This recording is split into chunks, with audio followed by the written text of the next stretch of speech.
Hi hi నమస్తే అండి. నమస్తే అండి, ఎలా ఉన్నారు అందరూ? Super. Yes, first of all trailer ఒక టీజర్ కానీ విజువల్ వండర్ అనిపించింది. చాలా చాలా అమేజింగ్గా ఉన్నాయి. చాలా మంచి రెస్పాన్స్ కూడా వస్తుంది. ఎలా ఫీల్ అవుతున్నారు Teja?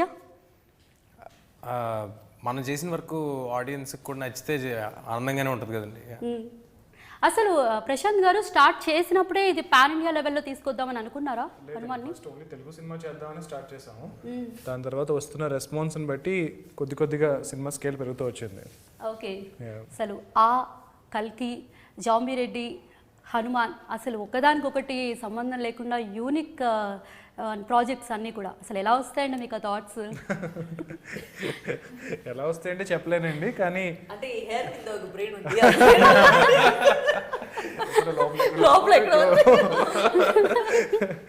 But I continuously get expose to different kind of cinema, international cinema. So ఆ ప్రాసెస్లో ప్రాబ్లీ చాలామందికి ఈ థాట్స్ వచ్చి ఉండొచ్చు, బట్ అటెంప్ట్ చేసి ఉండకపోవచ్చు.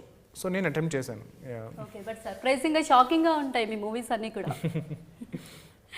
అండ్ తేజ, అసలు ప్రశాంత్ గారితో ఫస్ట్ పరిచయం ఎప్పుడు? ఈ మూవీ జాంబిరెడ్డి అప్పుడే అనుకున్నారా హనుమాన్ చేద్దామని?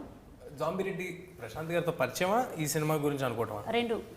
ప్రశాంత్ గారితో పరిచయం నాకు ఆల్మోస్ట్ 10 ఏళ్ళు అయిపోయిందండి. ఓకే, 10 ఏళ్ళ బ్యాక్ ఏదో సినిమా ఆడిషన్కి నేను వెళ్ళి ఆడిషన్ ఇస్తే అక్కడ ఆడిషన్ తీసుకున్న ఆయన ప్రశాంత్ గారు. సో అలా పరిచయం నాకు.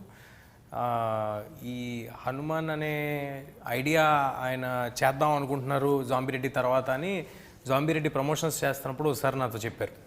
కానీ ఎలా చేస్తున్నారు, ఎవరితో చేస్తున్నారు, నాతో అనుకుంటున్నారు అనే విషయం ఏది అప్పుడు ఇంకా క్లారిటీ లేదు. ఓకే. జాంబిరెడ్డి రిలీజ్ అయిపోయిన తర్వాత ఒక 3 monthsకి కాల్ చేసి మళ్ళీ ఈ సినిమా నాతో చేస్తున్నా అని చెప్పడం జరిగింది. ఓకే, సో స్టోరీ ఫస్ట్ వచ్చింది, తర్వాతే తేజతో కలిసి చేద్దామని. ఓకే, సో తేజానే ఎందుకు అనుకున్నారు?